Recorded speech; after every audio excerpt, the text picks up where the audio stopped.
corteo che deraglia, la violenza che esplode improvvisa, gli scontri con la polizia. Le immagini degli antagonisti che con i volti travisati, caschi, petardi, bastoni tentano di forzare il blocco delle forze dell'ordine durante il corteo di sabato contro Israele diventano fronte di un'altra battaglia, questa volta politica.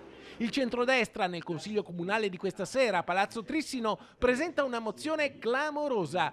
Via il centro sociale Bocciodromo dalla palazzina comunale che gli è stata data in concessione in via Rossi. Il sindaco può intervenire per revocare la concessione o dichiararne comunque la decadenza. Questo ai sensi degli articoli 11 e 14 della concessione che dichiarano proprio questo e quindi è una scelta politica sicuramente ma anche amministrativa, un atto dovuto rispetto a fatti violenti che hanno fatto fare a Vicenza una bruttissima figura a livello internazionale. La nostra visione è quella di revocare la concessione perché è inammissibile che chi gestisce spazi pubblici pagati dai contribuenti passi il tempo ad organizzare manifestazioni sovversive e atti violenti. È indispensabile però non fermarsi alle parole, ma dare dei segnali precisi e concreti. Bisogna procedere quanto prima alla revoca della concessione, così come previsto espressamente nell'atto di concessione. Sabato ci sono verificati tutti i requisiti previsti per poter procedere alla revoca. Quella che si sta aprendo a Vicenza è una nuova pagina di storia con i cantieri TAV che attraverseranno la città.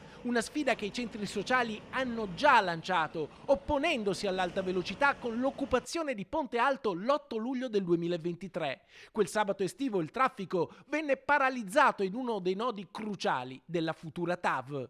I fatti che sono accaduti sabato, chi pensa che siano fatti isolati e occasionali si sbaglia di grosso. Ricordiamo benissimo gli anni 2000, i cantieri TAV in Val di Susa, tutte le aggressioni che sono accadute. Ecco, questo è solo stato l'inizio di quello che sarà quando si avvieranno i cantieri TAV a Vicenza. C'è grande preoccupazione, è per questo che noi dobbiamo prevenire, quantomeno mettere il Comune nella condizione di non affidare degli spazi a questi soggetti che hanno già fatto capire quali sono i loro intenti.